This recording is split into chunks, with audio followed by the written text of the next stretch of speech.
Colin, any updates on the Stuart White car?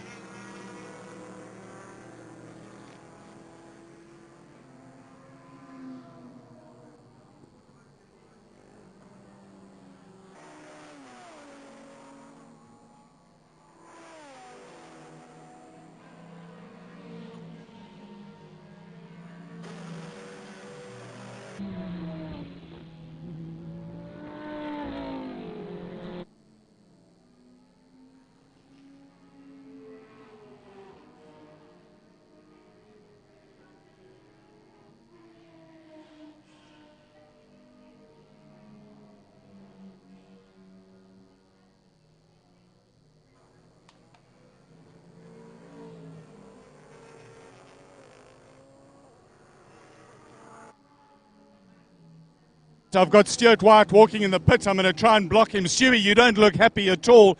You were belting it out there, and then something happened. What went down?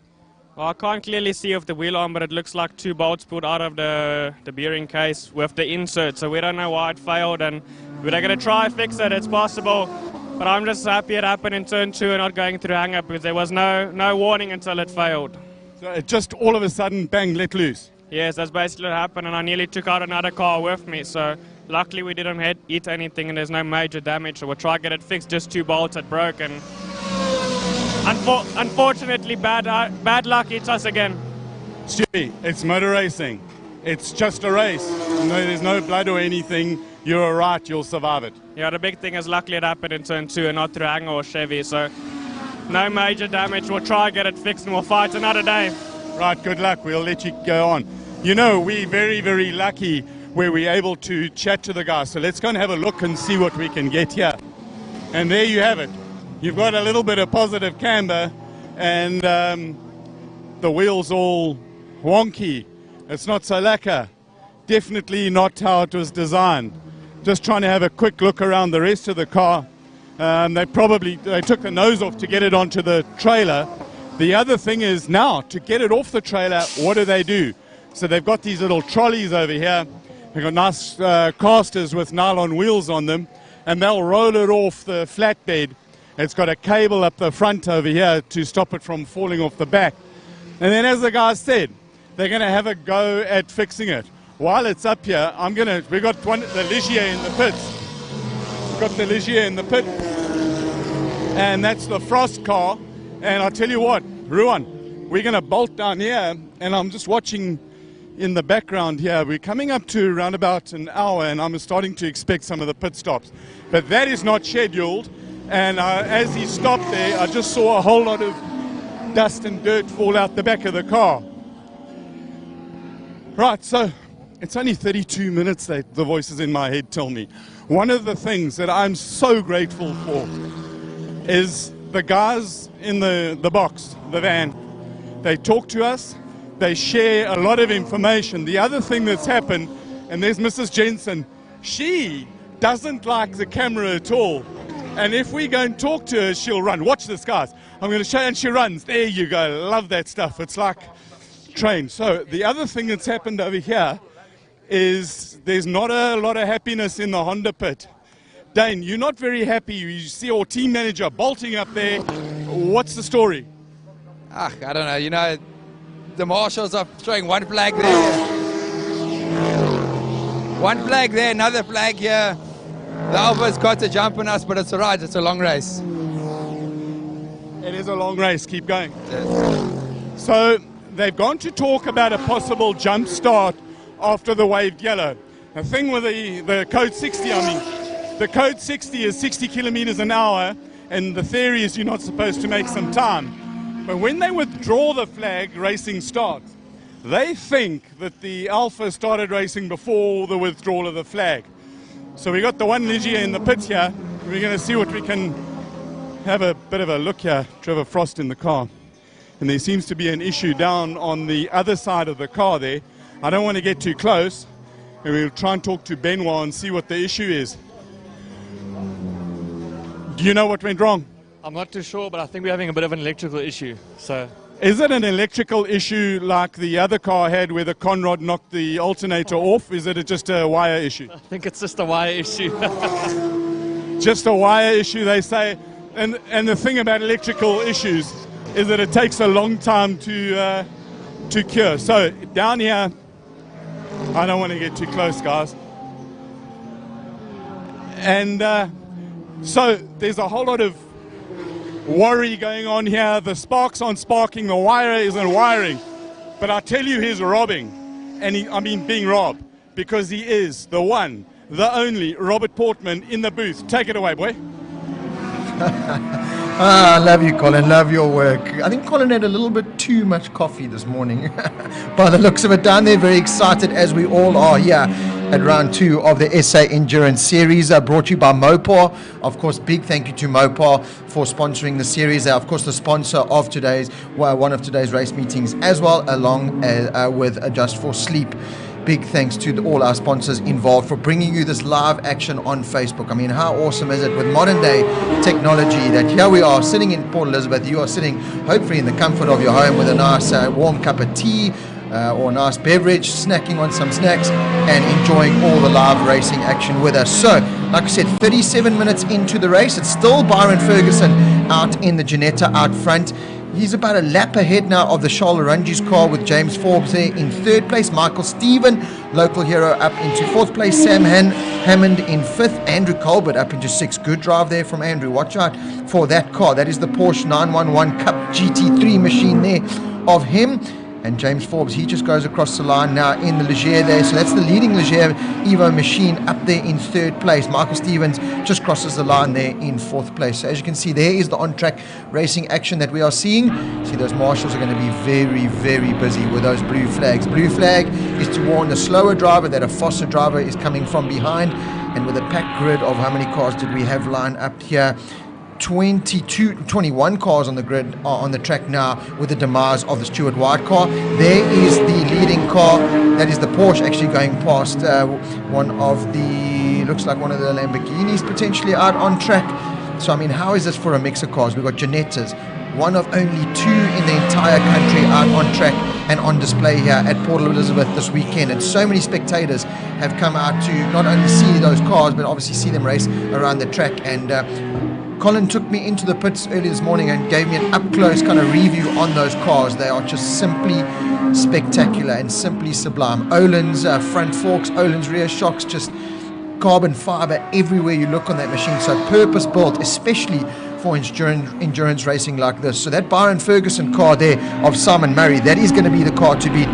Another really interesting little battle that's going on, and we saw Colin catch up with the Honda Civic team there of Dane Angel and Jared Evans, is that Alfa Romeo versus the Honda Civic car. So that's the Theo van Vuren and Keegan Ward Alfa Romeo car. Remember the index of performance that we've also got going on in here. So they take the 2 fastest laps that the current drivers have put on, and then they average it. So the drivers and the teams that can get as close to the average every single lap by the end of the race, 4 hours of racing, to that will win the index of performance. That's a big title within this series as well. So a lot of drivers wanting to go for that because, again, that consistency is just going to play a massive role here in this. Just trying to see that is our leading driver. That's Byron Ferguson just coming out of hanger sweep there into the hairpin.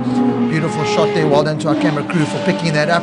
And like I said, when the sun starts dropping, and it's going to do so in about an hour's time or so, the sun certainly does set a little bit earlier here. It's going to throw all kinds of spanners into the works. There's the Honda Civic car coming through the chicane there. So they're looking to get to the front end of the production class, if you want to call it that, the production car class. Said we've got so many different categories racing out on track at the moment. This year we got Alfa Romeo, we got the Nash car, we got a Lotus replica, we got Lamborghinis, we got Ferraris, and you must hear that Ferrari. If you've got to get down to the next endurance race, if you haven't made it out to Aldo Scribante, and hear that Ferrari in action. There it is, coming into the left-hander now. Just poetry in motion, and really is something to listen out for. Just looking at the timing monitor then. Okay, so we got Colin waiting down in pit lane for us with some more information. Colin, what you got for us? Talking about carbon fiber, Olin's shocks, magnificent. This is the Ginetta that Stewie White was driving when it went off. I've had a bit of a look in the background. The guys are a little bit tetchy at the moment. There's a lot of action, so I don't want to get too close. What I can tell you is this, that the upper front mounting where the rose joint bolts onto a bracket of sorts, that clevis that fits onto the upright, that is pulled out. What then happened is that the wheel towed out, and it didn't have any linkage holding it in the camber position, and folded under the car, which pulled the drive shaft out because he still had his foot in it. So the drive shaft is actually pulled out. Now, in order to repair this, they're going to have to replace probably the upright, definitely the drive shaft. It's probably about a 20 to 25 minute work. Once they've got that put together, they're going to have to sort out the wheel alignment. So from an overall victory point of view, I think that this car is kind of not going to make it.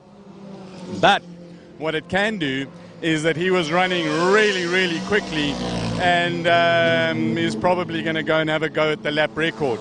The sun is starting to dip now, and the temperatures are coming down. We've got another one of the Nashes coming in. That's the Oliver car. And I want to go and see if we can have a chat just down the road here, and see if we can get into the Wonder Bread factory. And in the Wonder Bread factory, we got the ginger. And let's see if we can talk to them. Can you come and talk to us, guys? Of course they will. Can you come outside? There's so much radio stuff here from all their telemetry and data recording that we battle with the sound. Gavin, the picture of the race changes in a blink of an eyelid. You guys are now in front. In the beginning, were you pacing yourselves, or what was going on? No, I think the series has got, you end up with two types of drivers. You've got the gentleman drivers, and you've got the guys that are sort of, I guess you want to deem it as a pro. So we opted to start the race with Byron. He's a gentleman driver. He's hasn't been racing for 5 years, so he's doing a freaking good job getting back in the seat, and so we gave him the start. Unlucky for Stuart, there seems to be been a problem. I think they're trying to resolve the problem now, so he can get back out. Obviously plays in our favour, but it's still a long way from over, so you got to make sure you cross all the T's and dot all the R's. But motor racing can be cruel. How do you deal with those emotions when 1 minute you're leading the race, the next minute you're not? Well, I guess, on Friday I dealt with it the whole day, because we ended up a miss up and it put us out for pretty much all of Friday. So, I haven't been in the car since Friday morning. So I'm getting in the car, back in the car, green, let's go, So I guess you've got to just, you need to process that. You need to deal with it how you deal with it. How do you deal with it? Not other drivers. How do you, Gavin Cronje, deal with that sort of disappointment? Look, I think the natural thing about it is that you feel like you've let yourself and everyone else down, but you know what your ability is, you know what you can do, and you've got to believe in yourself. And I mean, the gist of it is that you can do the job. It's just but also when a mechanical failure happens, it's different from maybe a driver-induced failure. So, I mean, look, I guess on Friday we can argue that point, because I feel like there's nothing else I could have done to avoid that situation. So it is what it is. It's like a mechanical failure. It's not in your control. So if it's not in your control, why spend energy on it? If it's in your control, you can spend some energy on and fix yourself there. But just get out there and do the business. I mean, I think it's... Get out there, do the business. Wonderful. Thank you a lot for talking to us now. Motor racing is a fickle business, and some say it cannot be very nice, but we love it. I want to go back to this fuel rig that we were talking about a little bit earlier. Let's complete the story.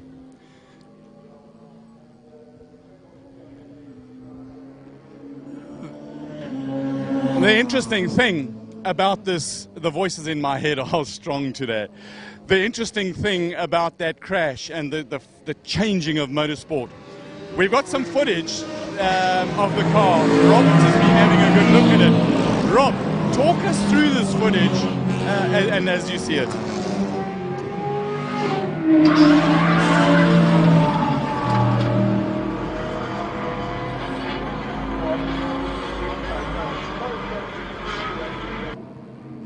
The beauty of modern day technology strikes again, and social media. That was just sent to us via WhatsApp of someone in the crowd. So big thanks to the spectator that managed to pick up that footage of Stuart White going off there. And like Stuart said, he's very, very lucky at the part of the track where that happened, because if that had happened going down the front straight into turn 1, it really could have been a serious incident, and thankfully no other car was involved. But again, just bad luck there, and that motorsport, the bad luck that is just so common in motorsport and so common in endurance racing, strikes once again. It was great hearing there from Gavin Cronje. For those of you that don't know, Gavin is just a stalwart of South African car racing. He has literally driven everything there is to drive in South Africa. If it's had 4 wheels, Gavin Cronje has driven it and most likely won in it. He's a multiple South African champion, and great to have a driver like that here and racing at round number 2 of the SA Endurance Series. If we look further down, we got the likes of Stuart White. Said watch out for that name. He is potentially South Africa's next great Formula 1 driver. So that is the kind of caliber that we've got going on here, as well as Michael Stephen, the local hero, a little bit further down there in 5th place at the moment, running out on track. Looks like our leading drivers have completed 34 laps, and we are 47 minutes into the race. So we're going to have a look at that little clip once again of the crash. There it goes, and Stuart White did very well. Again, the experience coming into play. There's a very young driver, like not even 18 years old yet, that young man. Doesn't even have a driver's license to drive on the road, and here he is racing around PE and setting lap record pace there. So brilliant stuff, and well done to him for keeping that car in check. It could have been a lot worse than that. You can see how fast the sun is coming down now.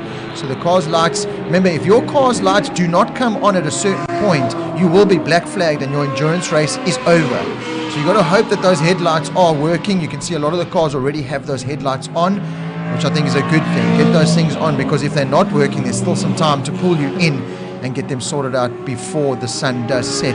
It's been a long day of racing here. We've had some border motorsport action going on. We've had some local bikes, local cars, and now we're ending it off with this 4-hour endurance race. The Adjust4Sleep 500, proudly brought to you by Mopar, the SAEnduracnce series here at Aldo Scribante in Port Elizabeth. Great mixture of drivers and cars out on track at the moment. Charles Arundji is doing an excellent job, let me just tell you, in the Lamborghini Gallardo. He's still on the same lap as Byron Ferguson in the Ginetta out front. Last lap time was, let's just have a look there, he's running a couple of seconds slower. Only 9.1 seconds off the leading car is Charles Arundji. So it looks like the Simon Murray team, that of course is the Simon Murray racing team, Byron Ferguson in that car. We heard from Gav Cronje, their tactics, their strategy is just to take it 1 lap at a time. You see the blue flags out there warning the slow drivers. 1 lap at a time, keep the momentum, keep the rhythm, keep the composure, and bring it home after 4 hours. Remember, we still got to throw pit stops in it. We have to throw tire wear in it. Track conditions are going to get, I don't want to say worse, but the track is certainly going to cool down as the sun deteriorates and the wind picks up a little bit. That's just going to blow all the heat off the track. Tire pressure is going to come into play. The mechanics and how they prepared the cars before this race is going to come into play. So many factors still to go on here, and we're only 49 minutes into this race. It just feels like we've been racing for 5 hours already. So pity about that Stuart White incident, because I think that would have spiced things up ever so slightly at the front end of this field. Of course, we're going to do our championship leader hunt a little bit further on. So we're going to have a look at Adcock and Jensen, and when they climb in the car, they're going to do 45-minute stints. That'll qualify them for their championship points. So many little aspects going on and dramas, and like I said, we caught up with so many drivers and teams earlier on in the day. So we're going to go back down to pit lane with a very excited and very knowledgeable Colin, who's got some more information for us. Right, so back in the pits, we got the 15 Oliver Nash. The clutch isn't clutching, and they don't know what it is yet. So they had the nose off. They were looking at the master cylinder. The work going on at the back is they're looking at the slave cylinder, and they're trying to find out, problem diagnose and sort out what the clutch was. This is definitely not according to plan. Also not to plan. And as they say in the classics, a non-optimal outcome. We've got an electrical issue on the yellow Ligier, and you've got the aid call team having a good look at it and trying to diagnose what the issue is. They thought it was one of the wires that they connected earlier because it's a change that they made, but at the moment they don't know. And that's one of the frustrating things about motor racing, is you just don't know. I've seen Matt Nash, and I know that we've spoken to him a couple of times, and we're going to talk to him again. Matt, the clutch is not clutching on your 15. Yeah, I'm not really sure what's going on there with the mechanism or something like that. Yeah, we had to look at it earlier for them. It's our customer team, so we can try help them get going again. But yeah, I'm not quite sure. It looks like maybe a slave cylinder or something like that is letting go. We'll see what we can do to help them just now. Yeah. Awesome. Hopefully they get back in, or we'll see. Otherwise, you jam it in 4th gear and go drive it around in 4th gear. So Jam it in 4th and drive it around 4th. That's going to be an interesting one. you only really use 3rd and 4th gear anyway, so probably be quite good for the fuel consumption. Make them concentrate, that's for sure. Do you think you can make the minimum lap time of 1 minute 20 in 4th?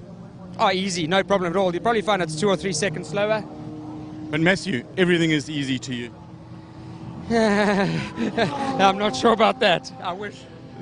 This is absolutely one of the most positive guys in motorsport.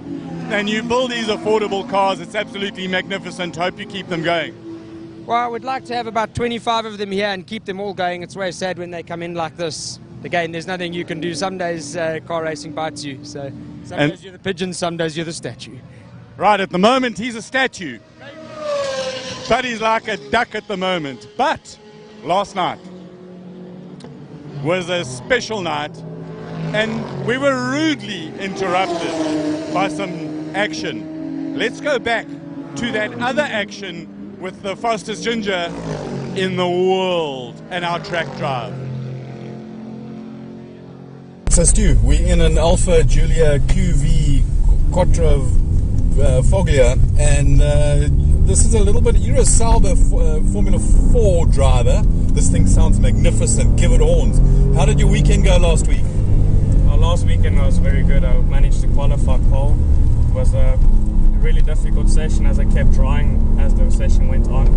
Unfortunately made a mistake to the end, but we were still very happy with the performance, and thanks to Sauber for the opportunity to drive for them. It's absolutely once in a lifetime opportunity, and the new sponsor that came on board. I'm involved in the InfoScan in the last round, and they're very happy so far, and that's the most important, is to keep the sponsors happy. There was some interesting lines through the corner. We got 4 people in the car, and it's moving around a bit. You're having a lot of fun in this car. Yeah, it's an absolutely amazing car, and now involved with Alfa Romeo in South Africa as a brand ambassador. It's absolutely amazing to get to drive these amazing cars and get to take some passengers around on laps after the track day. So really happy to do it for them, and having some fun at the end of the day is never a bad thing. And you set the fastest lap around this track, 55.3 earlier today in your G57. Was there anything left in it? Yeah, we looked at the data on the last 3 tenths in the second last corner because I had some traffic. I wanted to push again, but after that there was too much traffic ahead, so they just called it a session. But we were still very happy with the result. So talking about pushing, you said you were going to push this lap? Yeah, we can push a little bit more than on the out lap, so we'll go through a lap for you guys. Into turn 1, it's quite hard on the brakes, spotting the apex, holding the apex for quite long. As the curve ends, you get back on the power on the exit. Keep 3rd gear. Are you left foot braking? No, I'm right foot braking, but in the Ginetta I left foot brake. Focusing on the left-hander. And you took quite a lot of curb there. Yeah, it's possible in a road car, but obviously in the Ginetta we'll use a bit less. Into hanger, very important corner on the lap, setting you up for the hairpin. You got on the gas nice and early there as well. Yeah, you need to get on the gas earlier. So the most important thing in racing is to focus on the exit. And again, out of the hairpin, you need to focus on the exit before Chevy. Again, all the corners on this track is just focusing on the exit, as they really long corners. Very important to focus on the exit as we end the lap going into the last corner. And this corner is really important to get good drive off, so you carry that speed all the way down the straight. Yes, that's most important, because it sets you up for the next lap as well. It doesn't just end the first lap, but it sets you up for the second lap as well. What's your favourite corner here? I must say it's probably the second last corner. Chevy is my favourite because it's a little break in the Ginetta, so it's absolutely on the limit. So I'm really enjoying it, driving the Ginetta around this track. Thanks to my motorhomes and Craig Travis for the opportunity to drive with them, and once again Steve Humble and Harp Motorsport doing an absolutely amazing job, giving us a very competitive car for tomorrow. It's quite quite interesting. You're working a little bit hard, and you know there is a little bit in reserve, but you've got this just plain talking about what you're doing. Yeah, I'm not driving on the absolute limit now, so it's not too difficult to speak and drive. At the same time, I don't think I'll be able to do this in a Janetta when I'm absolutely on the limit. But now just playing around a bit, going around the track, it's really fun. Here's your favorite corner. Yes, coming up to favorite corner, it's so many different lines in this corner, and it's so difficult. So easy to make a mistake, but it's absolutely amazing to drive around this track. And it's also quite a good corner to carry speed past slower cars because you can use different parts of the track and different lines. Yes, but other thing is also you don't know where the car's going to go. If he's seen you, if he's going to stay in the inside of the track or go to the outside, so it makes it a bit difficult for judging in traffic. Have you driven this car in race mode with without all the goodies turned on? Well, we're currently in race mode, but I think this traction control is still turned on a little bit. But it's alright, we're still having mega fun. So I'm also having fun, Stu. I notice the interview is getting longer and longer, but we're having fun and we're going past the time we're allowed to, so that's always fun to get a little bit of extra play time. You know, we would never pass up the opportunity. Oh, I love that corner. Now, sadly, they put some cones on the inside here, so you can't take a lot of curb there. In touring car days, you could hook a big curb on that inside there. Yeah, I think even if you looked at GTC last year, how much curb they took through there, it was a lot more than what we could take now. Love the bit of oversteer on the car. No, we need to try the power a little bit, so obviously we need to see what the car's capable of. Obviously you'll never push a car to the absolute maximum with passengers in it, but you can still get a pretty good feeling for it. And I've seen a couple of passengers get out of the car with mega smiles. Don't you feel lacquer when you can give somebody that sort of entertainment and that joy? Yeah, it's absolutely amazing feeling also to know that they enjoyed it, and it's a little bit different to satisfaction when you're going 100%. Like the feeling we got qualifying pole today, but in the end, seeing all the sponsors happy and smiles, that's end of the day the important thing. So very happy to also give them the opportunity to experience what we feel as racing drivers. Because it's a little bit more than, you know, without sponsors and without the support of companies, you won't be able to go and have the fun that you do. Yeah, it's the most important part of racing, and these days it's not just about racing, it's keeping the sponsors happy as well to keep you on the racetrack. And at the end of the day, you need to do stuff like this to also give something back to them in return. It's not all just them giving something to the driver. Stewie, thank you very much for the chat, and well done. That was really cool. Thank you very much, and thank So back live then, and it's 59 minutes into the race, which means there's 1 minute remaining for the competitors taking part in the 1 hour part of this 4 hour endurance race. So it does look like the car there, let's have a look, the Sun Woodley car, Porsche, is going to be coming in any second now. He is at the front end of the 1 hour. Let's just scroll down here. Roy Aubrey is the second of those cars competing in the 1 hour. Just scroll up here a little bit, looks like they have dropped down. Roy Aubrey's 15th overall at the moment. Remember, he did come in for that pit stop while the yellow flags were out. I don't know if there wasn't maybe an issue on that car or something.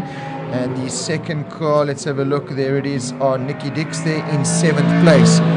So those are the two cars, Sun Woodley, sorry, and Andrew Culper, that are going to be the Bigfoot Express freight cars that are going to be coming in in about 10 seconds time. So the 1 hour is coming to an end. We'll see those cars pull into pit lane any second now. That's right above where I'm sitting in the commentary booth here. But out front, at the front end of the race, it's still Byron Ferguson in the Janetta. 47 laps completed. Charles Orangi's there in second place, 46 laps completed. So a 1 lap almost gap difference between our two drivers at the front end of the field. So this is where the Janetta is really starting to extend that lead now. It was 9 seconds a couple of laps ago. Coming in between those lap drivers, you can see the traffic is starting to get a little bit busy out on track at the moment. So 26.5 seconds behind in second place there is the Lamborghini machine of Charles Orangi's. James Forbes there still in third place. You can see the sun is setting, so that on board that we just brought you, that's pretty much the view that all these drivers are going to see in about half an hour to an hour's time, as the sun is just starting to set here at the Aldo Scribante circuit. It is the Adjust4Sleep 500, round number 2 of the SAEnduracnce series, proudly brought to you by Mopar. And it really has been a sensational day so far. It's been sensational racing action, and we're only 1 hour into the race, and we've seen so many twists and turns in this heat race so far. Just coming down the straight there, you can see a couple of cars side by side crossing the line there. So good little battles going on a little bit further down, trying to get inside that top 10. And remember, jostling for the individual category positions out on track as well. Tony Martin up in ninth place at the moment, ahead of Keegan Ward. Jared Evans in 11th place there. Trevor Graham in 12th. Gerald Wright there, he's in the CCM Sports 2000 car. In 13th, Clinton Thorne, he's in the Lotus 7 replica. In 14th, Wayne Lotter, he's in the BMW E36. And there we can see now our 1 hour competitors pulling into the pits. That is the end of their endurance race, and it does look like it is that Bigfoot Express freight car that has come into the pits and will be picking up the win. We're going to go try and see. Oh, there's a car live shot there. Gary van der Spey, thanks Gary for that. Just picking up on the live feed. The yellow flag is once again out. There's a car stricken on the side there. You can see the one of the track cars just helping sort it out, but it does look like another technical issue for one of the competitors out on track. Not hampering the track action too much, but certainly the yellow flags are there. Let's go down to the pit lane then and catch up with Colin with some more updates.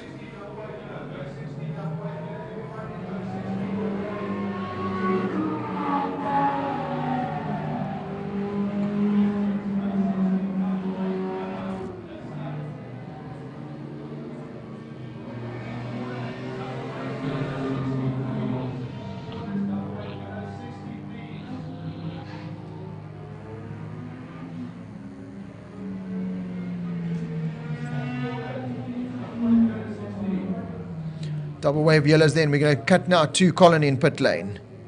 Right, about, I don't know, 15 seconds ago, the Hammond Lamborghini, there were a number of cars in the same place at the same time, and he's off the road. I see a driver with a helmet on. Stuart over here is in communication with them. Let's see if we can get an idea. Well, we can't because Stuart's just walked away. Sometimes they'll talk to us. Guys, do you know what happened there? No, just one of the Cobras just went straight into the side of my dad, yeah. Right, and has your dad said anything on the radio? Is the car damaged at all? Apparently the car's got no power at the moment, so we're just struggling to get it going. All right, fine. We're going to keep an eye on that, guys. So there's a code 60. But here comes a Honda in for its pit stop. Now, we're going to go and have a look here. They've got some developments on it. There's also, watch the cars in the pit lane over there. They're bringing that Honda back into the garage. There's bits of bodywork hanging all over it. We're going to try and get down and have a look. It's about 1 hour. So here you've got the Cobras getting ready for their stop as well. Here comes a Cobra. He's going into the garage. There's damage on the front right.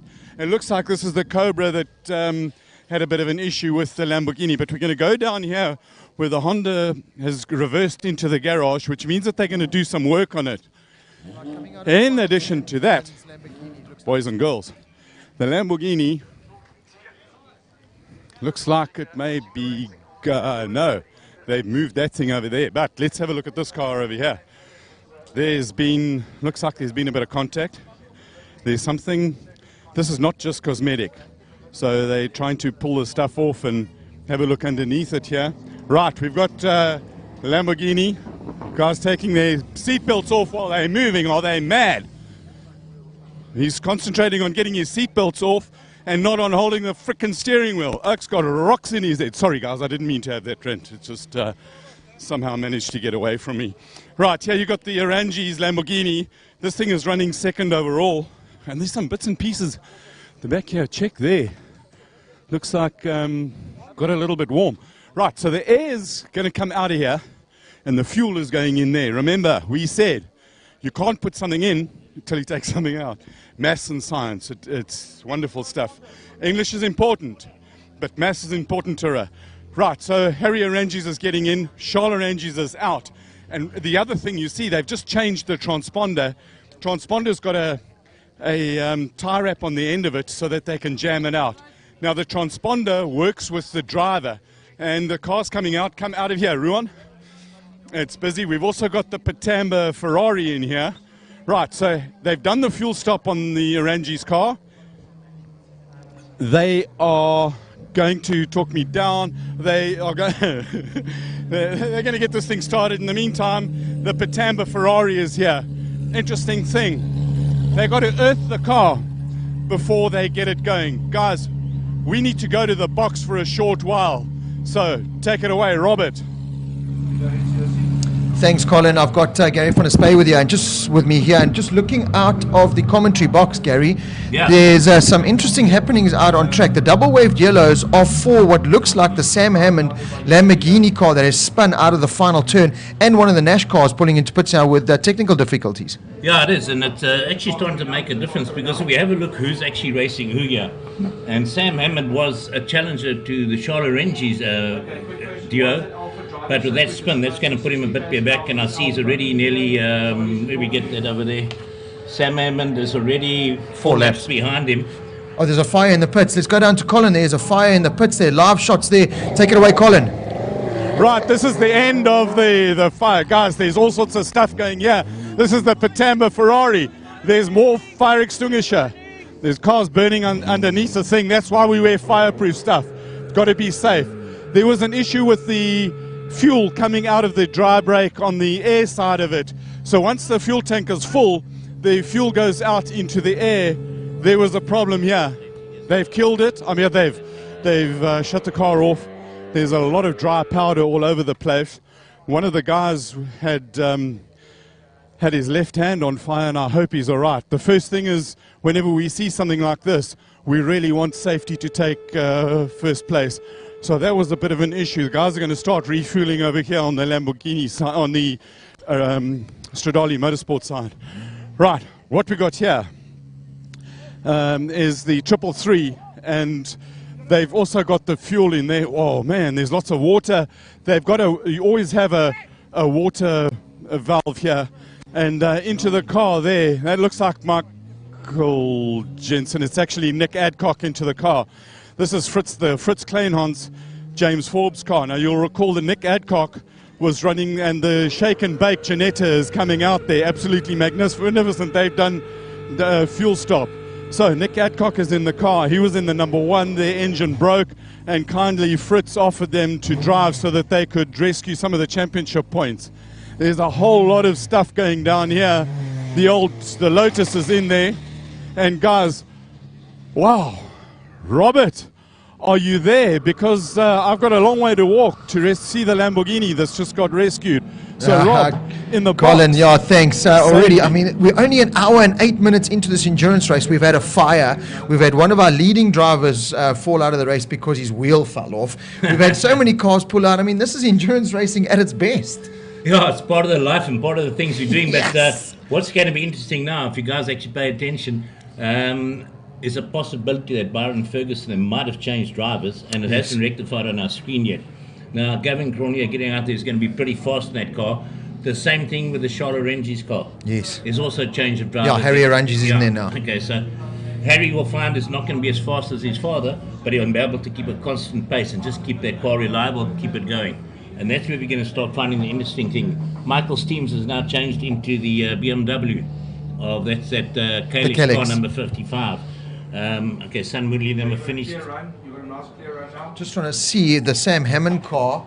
They've cleaned that up. So the clerk of the course and the whole team. Yeah, it's just coming in. So it's coming through the pit lane there. So we're going to see if Colin can catch up with that car and find out what happened. You can see out on track, we still look like we are under double yellow situation and safety car potentially there. No, it'll be not a safety car, virtual safety car. Virtual safety cars, yeah.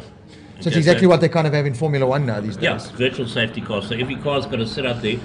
What the virtual safety car does, unlike a safety car allows everybody to bunch up. Yes. Virtual safety cars, basically you keep your position, you slow down to 60 kilometers irrespective of where you are. Okay. So nobody gains an advantage or a 100%. disadvantage. And that's where the virtual safety car comes from. That's why those that can see it at the moment, you'll see there's gaps between cars, and that will stay like that until they lift that board. Just an interesting little battle going on between Keegan Ward as well in the Alfa Romeo. Yeah. They're in 7th place at the moment.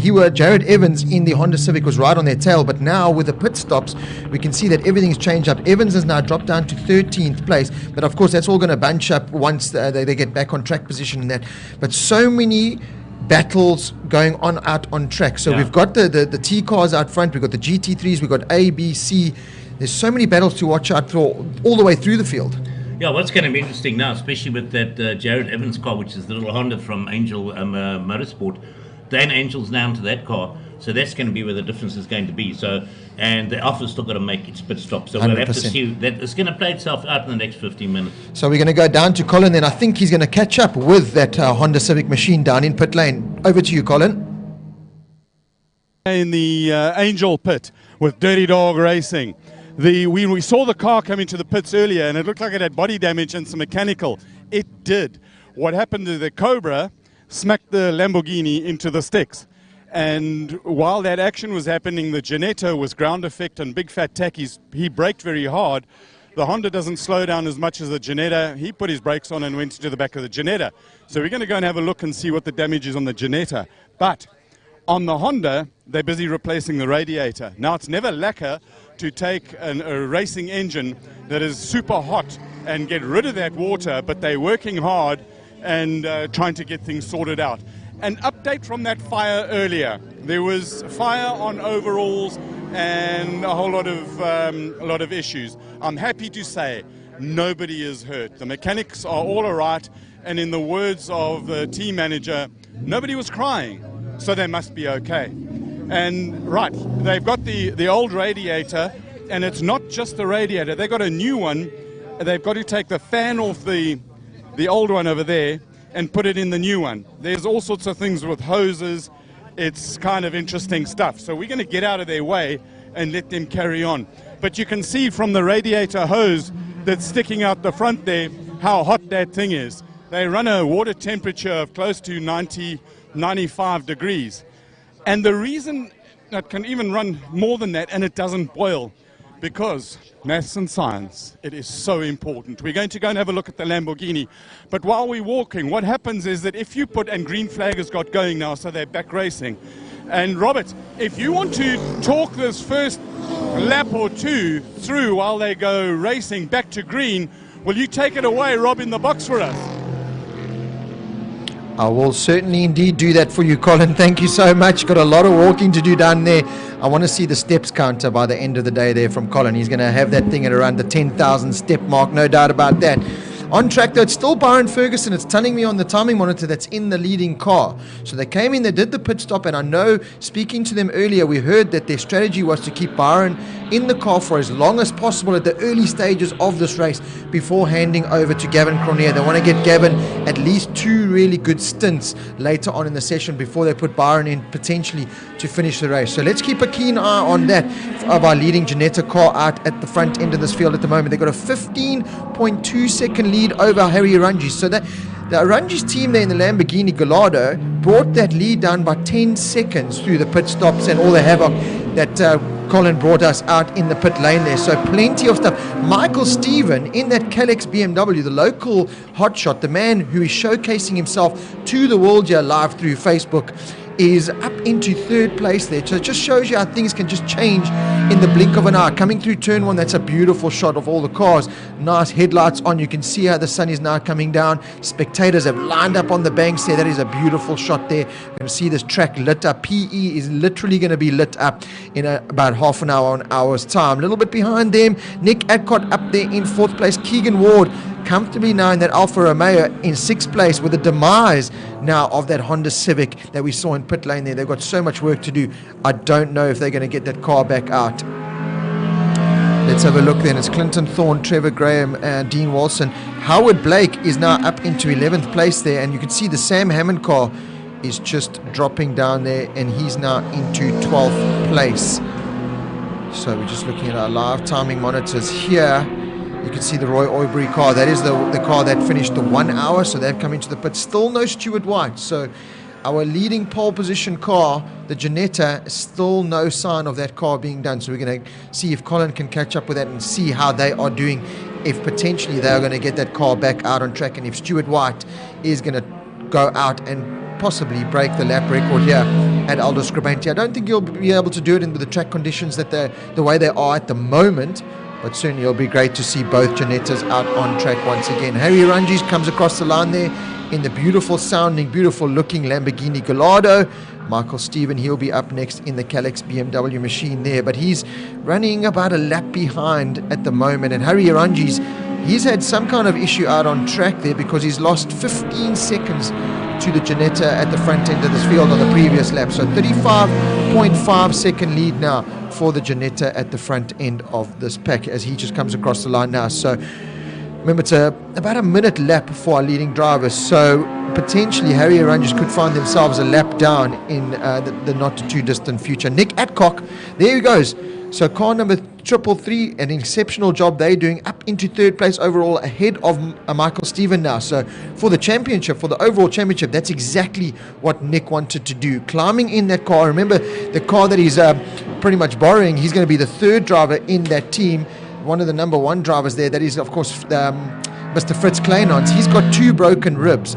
So he's quite happily going to be sitting out of that car as much as possible. He's going to sit at the back, allow Nick to get as many championship points as he can. Remember, each driver has to spend no less than 45 minutes in the car. So I think Nick's going to get his 45-minute session done and dusted as soon as possible before handing over. Let's go down to the pit lane for Colin. He's got Stuart White. Stuart White, you still look the hell in. It looks like your injuries to the car are terminal. Tell us about it.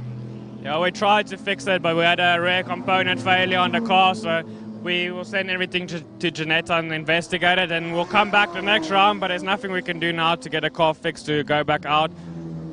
Well done to Arp for giving it a go to see what he can do, but unfortunately it was a very rare part and we don't have it in spare, so we'll talk to Ginetta. We have a very good relationship with them and see if we can get it fixed. I'm sure we'll be back at the next round even stronger.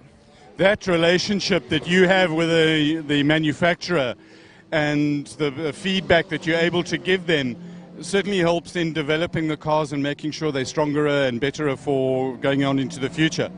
Yeah, their relationship with all the privateer teams all around the world is very important because it also helps them developing the car and also helps us when they find a problem and get upgrades to let us know and send it to us. So we have never seen this problem before, so we'll speak to Ginetta and I'm sure they'll give an upgrade to it and we'll be back better next time and I'm sure we won't see the failure again. So you now adjust. You move from being the fastest ginger on the track to probably the fastest spectating ginger at the track. How do you adjust your head from being absolutely wired in to clearly a disappointed young man? Well, it's just build up and the car's been absolutely perfect all weekend, so it's just disappointing that it happened in the race, and if it just happened earlier maybe we could have fixed it, but now there's nothing we can do. Now just back up with the car and the truck and then move on, I guess, focus on the next round and regroup. Team has been absolutely excellent and nothing that we as drivers or the team could have done differently. We just need to come back stronger. And tell me, your dad is legend Briar, and as the sun dips down, he normally lights up a fire. Has he got the fire going at the back and he's going to have a chop with him? Yeah, we just heard that we can't carry on, so I think the fire will start soon, and there's not much we can do, just support the other competitors, watch the race and enjoy it as much as we can, even though we're not racing anymore, and I hope everybody that's racing will have a good race. Awesome, Stubby. Thanks a lot for talking to us. Cheer up. The sun will come up tomorrow. The car's broken. It's not repairable. They're going to pack it up. They're going to put it in the transporter, and David White, Stuart's father, will fire up the braai and have a most magnificent, probably Boerewors roll. So, while we go and investigate what else is down in the pit lane, we're going to go to Robert in the box. So, Rob, take it away. Yeah, thanks once again, Colin. Make sure you get me a steak well done there, please. If they're going to fire up that braai, I could use a nice cooked steak here in Aldo Scribante. That'll go down nicely here at the Adjust4Sleep 500 part of the SA Endurance Series. It's round number 2 here at Aldo Scribante in Port Elizabeth. Remember, it's a 5-round championship. We've already been down to Cape Town and leading the championship at the moment. Now, we couldn't have written the script for this race any better. Nick Adcock and his team in the 8-call 24/7 car came into this round championship leaders. They had problems in their car this morning. We've documented that already. Let me just run through you the talent that is Nick Adcock. He's now out in a car, the new 333 Ligier car. Hasn't done one lap in that car up till now. He's climbed in the car, and on his 4th flying lap, he did a 1:01.5. So that is Superbike lap time. He is now just on the 59th lap total, and he's 7th lap out on track, a 101.3. I mean, that's incredible for the man to make that adjustment from their car. All the disappointment that went with that, thinking they weren't going to be able to take part in the race, thinking their championship lead is gone out the window. And unfortunately, Michael Jensen, it looks like that second Ligier car, the yellow one that we saw in pits, that Colin was showing us, that looks like it's got terminal electrical problems on that car. But his teammate, Nick Adcock, is out there and just churning out the laps, and potentially could be holding that championship lead. So let's keep a keen eye on that as well. He's running 3rd overall ahead of Michael Stephen. It's the Bigfoot Express Freight car there in 5th place. Keegan Ward in the Alfa Romeo doing an exceptional job in 6th place there. And I'm just looking at his lap times.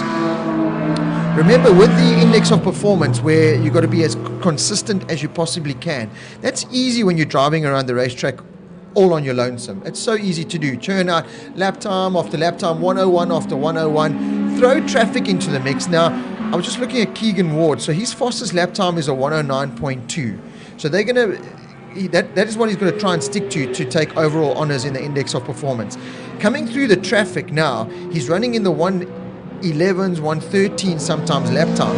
So then he's going to try and put in some stinker laps after that to try and keep himself in that consistency gap. So just a whole nother mind game to play in that index of performance chart that we've also got going and running in this category of endurance racing in South Africa.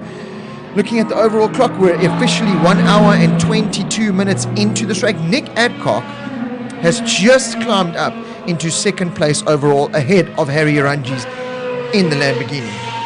So the 333 Ligier car is up into 2nd place, and don't count them out, because we know that the Ligier car is a little bit lighter on fuel, a little bit lighter and softer on tyres compared to the Ginetta G57 of Byron Ferguson at the front end of this field. So still plenty to play for in this endurance race. We still have, 3.5 hours of racing, or 2.5 hours I should say, of racing remaining. So plenty. That's a beautiful shot of all those cars coming across the line there with the blue flags being waved. There comes our leading driver. That is the Ginetta that's just come across the line there of Byron Ferguson. Great to see that car screaming down the front straight here. I got a couple of figures from a little bit earlier on today, just the speeds and the gears that these guys use. Going into turn 1, 229 k's an hour. They head into turn 1. They bang it down into 3rd gear. They carry about 135 k's an hour average speed through there. They hold 3rd gear through the next chicane all the way up to 4th gear through here. This is Hanger Sweep. Beautiful as I'm explaining it. Coming through Hanger Sweep in 4th gear there. They'll bang it down into 2nd gear, drop down to about 84 k's an hour for the right-hand hairpin. That is the slowest corner on the track as they come through there. Heading into the next left-hander, beautiful undulating turn. It goes down and then it comes up beautifully long left-hander. They'll go through there at 187 k's an hour. And as you can see by that beautiful shot there, they really do haul the backside through there. Coming into the final corner then, they'll hold 4th gear, which surprises me a little bit. Thought they would maybe use 2nd or 3rd gear coming through there at 125 k's an hour, and then shoot it down the long front straight. So really is an ideal track. I just love the Aldo Scribante track. I've done it on a motorcycle plenty of times, and what these guys and girls are doing out on track at the moment is making me want to climb in a car and do it on 4 wheels as well. Purpose built for endurance racing here. Let's go down to pit lane for Colin. He's got some more information for us.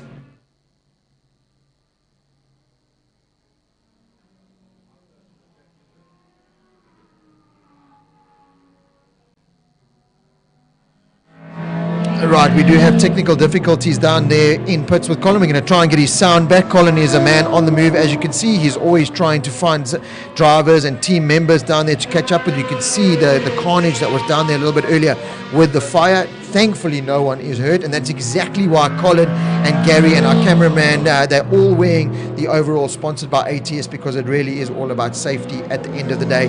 Things like that are so easy to happen with these big horsepower sports cars racing around the track. It is so easy to get lit up. A little bit of fuel getting sparked and fires are kind of a thing that happens in endurance racing. So good to see that fire was handled the way it should be. No one was hurt.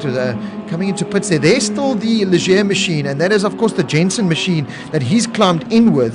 So we're going to have to wait and see if they can get themselves back out on track. It doesn't look like they are making, or it looks like they're fueling up actually to head back out on track. So Michael Jensen, he's part of the Nick Adcock at the front end of this championship, could potentially, he's literally got to do 45 minutes in that car to classify himself and get some lap times. Remember, the end of this race as well, you have got to be circulating with 5 minutes to go to finish in the race. So it's not a case of whether you've done 70% and you're now out of the race and you'll pick up the points. You have to be circulating with the 5 minutes remaining of the race. So again, just more factors for the teams and drivers to get in. Looks like the car is being fired up there. Headlights are on. Let's see if it does make it out of pit lane here now. It does look like it is going there. So brilliant work from the team there. Really is great to see. Great to see them getting out on track. A lot of work, no doubt, went into that car there. I'm just trying to see in my notes here, Michael Jensen into the Into car to see what's going on there. Yeah, Michael Jensen, I don't know. We're going to have to wait and see if he is in fact in the car and see if he can get himself 45 minutes in the saddle and get those vital championship points.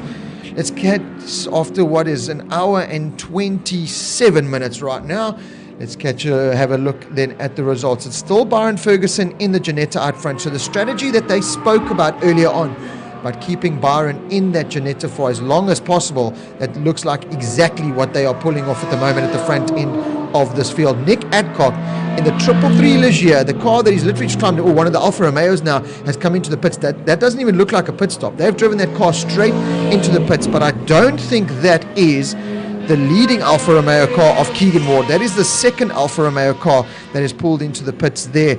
So that's not the Theo van Vieren and Keegan Ward car. That is a little bit further back. Just having a look at my notes here. That will be car number 55. That is the Uli Sane, Martin Botha and Terence Ladner car. That is car number 55 that's pulled in there. So we'll see if Colin can find out what's happened to that Alfa Romeo there for us. So it does look like we have managed to sort out whatever issues Colin may have. We're going to go down to pit lane and catch up with him in just a second's time. No doubt he's got some energy. Let's go down to Colin then in pit lane. Right, we saw a little bit earlier the Hammond Lamborghini in the pits. They battled to get the car started, and now they got a drive-through penalty. Francois, why do you give them a drive-through penalty? The rules dictate that if a car has to be push started, you will get a drive-through penalty. Therefore, was a push start and a drive-through penalty. So will they, if they have to push start again, because it appears the starter motor doesn't work, each time they push start the car, they'll get another drive-through? That is correct. Awesome. Thank you very much for talking to us. So there we have it, guys, straight from the other horse's mouth. There's a bit of drama going on here. Let's go and find out what it is. All right, so the Janetta is out. A bolt broke, apparently, my sources say.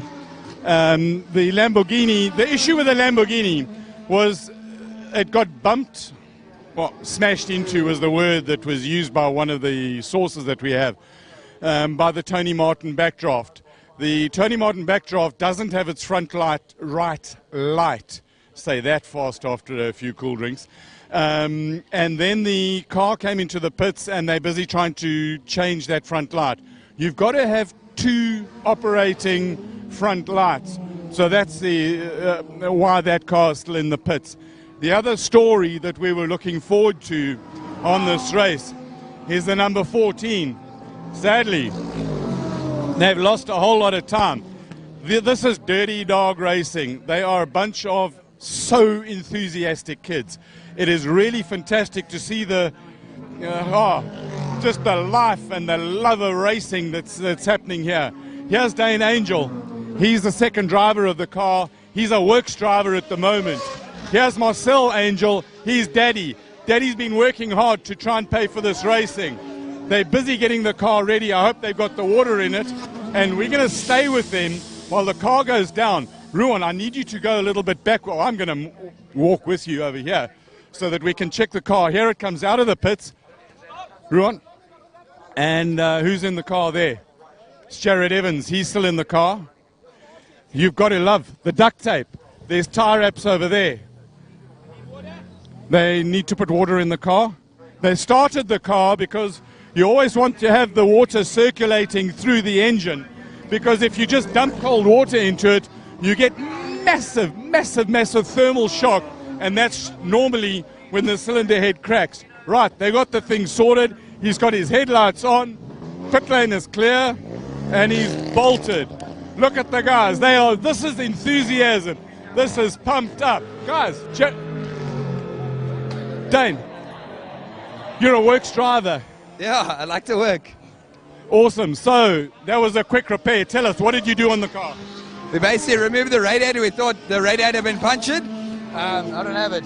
Thought the radiator had been punctured, pulled it off, found the hose was frayed, so cut off the broken section. Boost pipes frayed, made a plan. Let's see if we can get to the end. Awesome. Well done. What time are you getting in the car? I don't know, when you run out of fuel, I hope. Right, you got to go and wash your hands, get your overalls on, focus your mind. He's going to change from mechanic, a cool mechanic, to a cool driver. You've got to love this stuff. Right, further down the pit lane, the number 15, well, it's not a runner. It's a parker. We're going to come down here because we've got some action happening. It's always cool when you walk down the pit lane and you see drivers with helmets on. So we come to see the drivers with helmets on. It's carbon fiber because there are three things that we love. One of them is carbon fiber. So we're going to stand back on this side over here, carbon fiber helmet. As Frost, Freddie, how your car's running? No, it seems all fine except for the little incident we have with Kisho Katambo in a Ferrari. So there was a little bit of a spill and then it ignited, but obviously not too bad. He's still out there. The one Alpha, Uli and them, they just came in. There's some problem with the front that he says there's a shudder, so they're just checking to see what's wrong there. So you got a shudder in the Alpha? A shudder in the Alpha, yes. Freddie, who are you bringing in here? We're bringing in Michael Stevens, so Paul Hill will get in now and we'll just refuel and then he'll go out again. Awesome. When is he coming in? I think now, soon, like a lap or so. Right, a lap or so he's in. I see the Janetta, the Wonderbreed car, is up the pit lane here. And Paul, you ready to go? More or less. Let's see how it goes. Right, more or less. So this is the car coming in. He's actually fully focused on it. We're missing a pit stop of the Janetta way up here, but we're going to have a look at this Calyx car. Calyx is a flavorant company. They make all sorts of flavorant for food. I found it quite interesting. So, Michael Stevens in the car. There's a nice gentle come into the pit. So I'm going to get out of the pit lane. Got to move it back. And hopefully unplug the radio. Unplug the radio, and Paul Hill is getting in. We're going to try and talk to Michael Stevens. And you'll see... Excuse me, there's a whole lot of cement dust and all this other fire extinguisher powder. Let's see if we can have a chat with him and he'll talk to us just now. It's kind of in a lot of ways. Right, the refueling going on over there, you'll see the light. Do you want to, Rowan, talk about the refueling behind me over there? And Paul Hill is getting in the car. Paul's the owner of this car. He built it. Michael has had a hometown boy, had a huge run in it. See a bit of the grill missing and the dirt and oil from racing. So moving around over here, you got the end of the 100 litres of fuel that's gone into the car. The earthing is off. And there goes the shake and bake car. And that will have, as he goes out of the pits, there's a bit of a bump and there's also a stripe. You've got to stay to the right-hand side of the stripe. And just saw some sparks coming off the Janetta as it left the pit. You got the yellow stripe over here so that there's a spotlight a little bit further down and they can get some kind of an indication of what it is. So Michael is out of the car over there and we're going to have a bit of a word. They were running up in 6th position, so it was really nice. Let's see if we can talk to him. Michael, I know you've just got out of the car and you're all still excited. How's it going out there? Yeah, going well. We had a good first stint. Brakes tended to maybe fade a little bit towards the middle, so I backed the pace off a little bit, but car feels great. And from a fuel consumption point of view, you made the time that you wanted on the car? Yeah, I think we did a lot better than we were expecting. Obviously, the two slow zones helped, and I did a bit of lift and coasting, so I think we went a little bit further than we expected. And how slippery is it out there at the moment with some of the cars have been dropping oil and bits and the dirt on the track? Grip feels fantastic. I didn't notice anything. Yeah, are you really enjoying getting back in a powerful car with lots of aero? Yeah, it's fantastic to be back in a car Obviously, the beginning of this year wasn't the greatest of news for me, but to be back in a car, really fantastic. Awesome. You're going to go and debrief with your guys. What are the 2 issues that you've got to report on the car, if any? No issues at this stage, and hopefully we'll keep it like that till the end of the race. Awesome. Good luck. It's so lovely that he's just... I love racing. It is so magic to see the look in the eyes when he gets out the car. Right. Robert, I'm going to go and investigate. I'm going to put on my Inspector Clouseau's hat. Back to you in the tower, Robert. Thank you, Inspector Clouseau. You carry on doing what you're doing, Colin. Fantastic job there, catching up with Michael Stephen, one of South Africa's top drivers, multiple South African champion at go-kart level, GTC level, sports car level. Michael Stephen has climbed in it, he's won in it, he's done everything there is. So change up. We are officially at, what are we in here? Time to go, 2 hours, 23 minutes. So we're an hour and 36 minutes into the race. Nick Adcock in the Ligier is now out front. Of course, that was because the Janetta car out front has now come in for the pit stop. Gavin Cornier is now in that car. Nick Adcock has just set his fastest lap, and that team's fastest lap of the race so far, with the sun coming down, and you can see the lights are starting to come on now. So 1:02 there from Nick Adcock. That is an impressive lap time from that man out front. So like I said, this race is far from over. Gavin Cornier, his first flying lap in the car was a 59.2. So Gavin Cornier told us earlier that he has not climbed in a car around this track since Friday morning. Okay. He chats to Colin down in pit lane. He climbs in that car, and his first flying lap is a 59.2. It's incredible what these guys can do out in these cars. A testament to how good the cars are as well. But again, still 2 hours and 20 minutes remaining in this race. Gavin Cornier, one of the most experienced drivers we have on show here this weekend, so no doubt he knows exactly what it takes to win endurance racing in that Janetta. Harry Rangi's still running comfortably in third place overall in the Lamborghini Gallardo there. And of course, great to see that machine. That is car number 13. So that is the Peugeot Racing Valve Fluid Systems SA Pirelli machine. Scholl and Harry's will be driving that machine. Bigfoot Express Freight there in 4th place. And in 5th place is Paul Hill. We saw him just climb in that car there as well. So nice live shot there coming out of the final turn. Dunlop onto the front straight. You can see the high beam on those cars are very much put on. Now this is about the time that the clerk of the course and all the people around Aldo Scribante are going to start looking to see and make sure that these cars have got their lights on. If you don't have your lights on, you will be black flagged and your race will be over. So the cars, the drivers and the teams have to be very, very wary of that. Paul Hill now up into 5th place. He's just changed with Michael Stephen, the local hero that we just spoke to down in pit lane with Colin. Keegan Ward doing a brilliant job in the Alfa Romeo Giulietta there. He's up into 6th place. Just crossed the line, another 1:11.7 there. So that's 2 seconds off his fastest lap. So he's got to look at maybe keeping it around the 1:10 mark if he wants to get to the front end of the index of performance charts. Just behind him, Trevor Graham, Clinton Thorne, Dean Walson, Kishmir Patamba. He's still circulating there ahead of Howard Blake, Wayne Lotter, Mike McLaughlin. He's climbed in the car there. That is car number 4. They're up into 13th place. Damien Hammond. So the Hammond car has got going again. So that's really important for this race. Our early contenders that were running up in the top 3 in the Trinity Lamborghini Gallardo there, the Hammond family that are racing in that car, the dad and the 2 sons, they are back out on track, and in 14th place. They've completed 59 laps. They are 18 laps behind the leader. So still with 2 hours 20 minutes, a lot of catching up to do, but no doubt that Lamborghini can do it. Right, I can hear Colin down in the pits. He's got some more interesting facts and figures down in what is now becoming a dark pit lane. Right, what's happening here is the Hammond Lamborghini is coming in. That's the yellow and black one that had a starter motor issue. So they're going to push it again. They're going to get a drive-through penalty.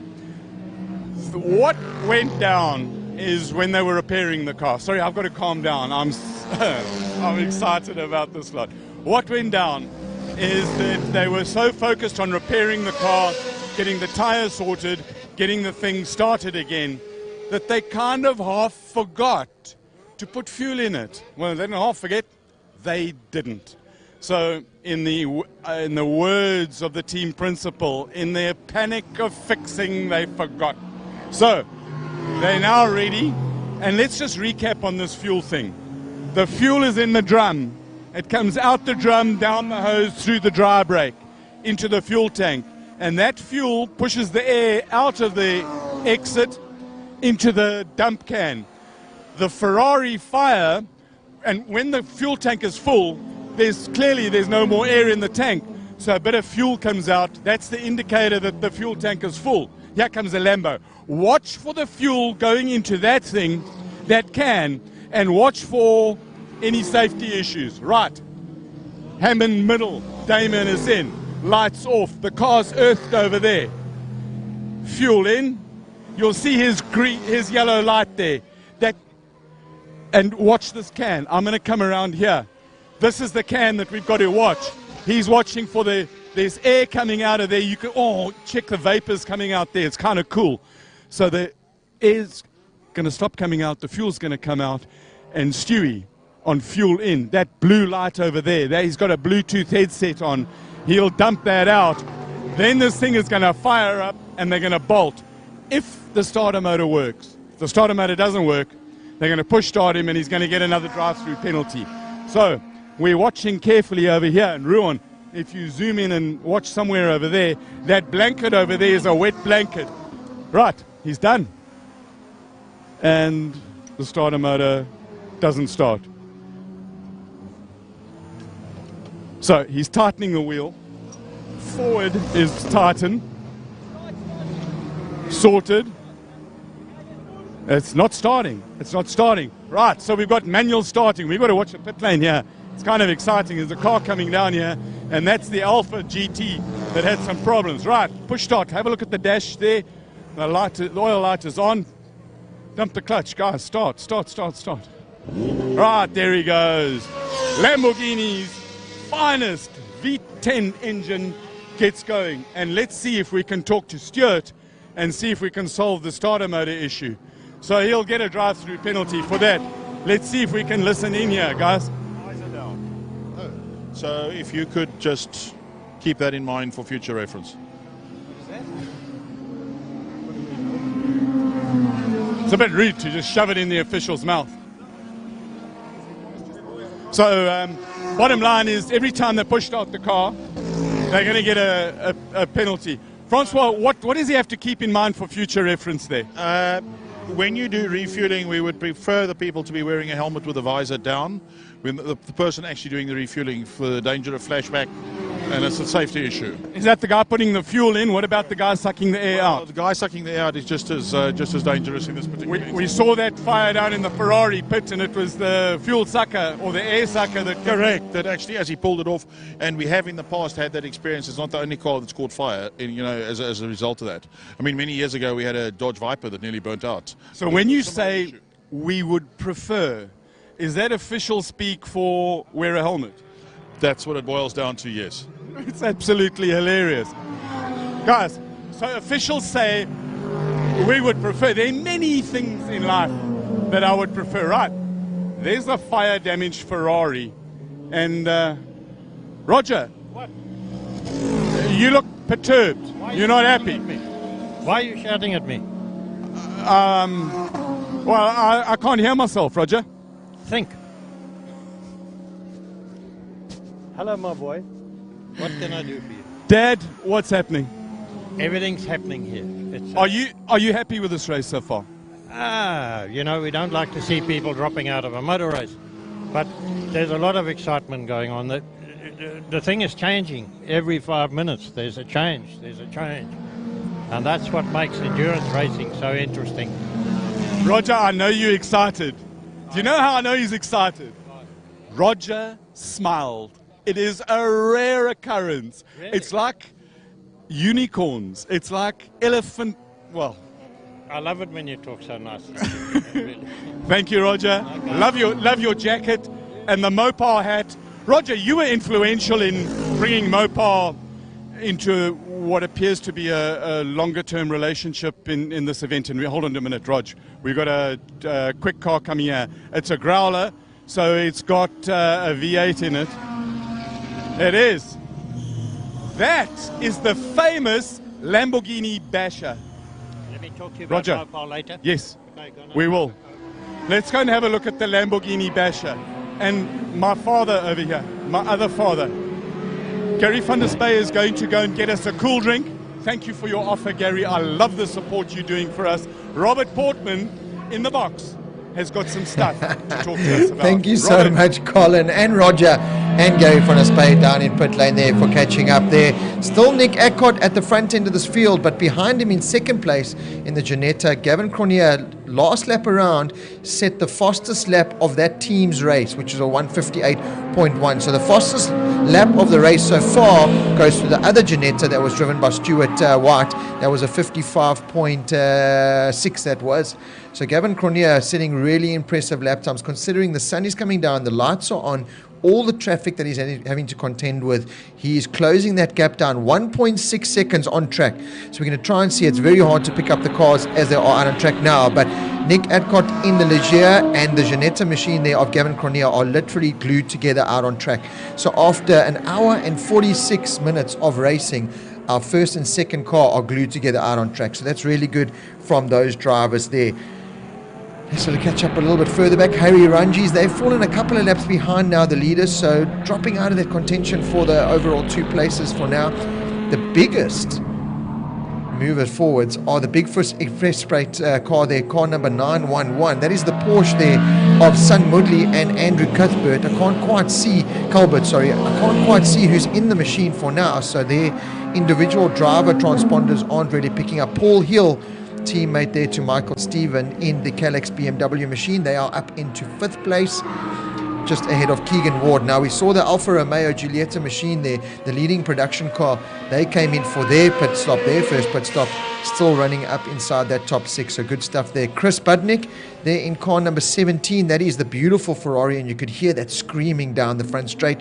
After the issues they had in pit lane, they are on the move back up in the field. They are in 11th place overall, so the big red Ferrari is starting to make way to the front end and potentially in the top 10 overall position. So with 2 hours and 11 minutes remaining, still plenty of things to happen out on track and in the pits already that we've seen so far. We've had so much action happen. It really, you couldn't have written a script better than this for round number 2 of the SA Endurance, a series proudly brought to you by Mopar, and this of course is the Adjust4Sleep 500, also proudly brought to you by Mopar. It's great to have Mopar on as the title sponsor. Remember that genuine parts and accessories, servicing, customizing of Chrysler, Dodge, Jeep, Ram and Fiat. So Google Mopar and you can find out all about them on Wikipedia as well. I did my research. That's what good commentators do, is you do your research. Google and Wikipedia, that's what you got to do. So yeah, Gary van der Spey is joining me once again. Climb in here, Gary. We all want to see your beautiful face, please. Thank you very much. So thank you, Mr. Portman. So tell us about the atmosphere. And it's been tension down in the pit lane all day, but it looks like it seems to be settling into a rhythm now after the chaos that has happened so far. I haven't seen you have so much fun for a long time on a microphone, eh? I'm loving this. This is my first time experiencing endurance racing, car racing, and I'm loving it. I'm sure someone here has written a script, because surely this can't happen every race meeting. You know what? You know who writes the script?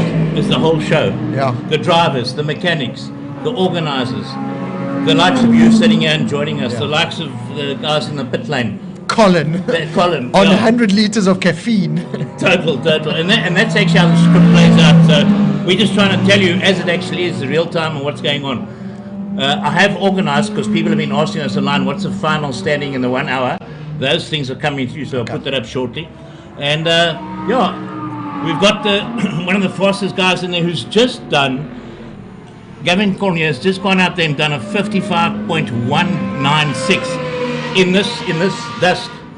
And I reckon that's either the lap record or very close to it. Yeah, and he's now propelled himself to the front end of this field ahead of Nick Adcock. But Adcock doing exactly what he set out to do after the problems that he had this morning. And that was get his 45-minute stint in, pick up his championship points, and what looked like disaster after this morning could turn into the championship lead heading into round 3 at Swartkops. It is, and what's also nice is to see a standard GT3 car. That's the Lamborghini of Aranjis.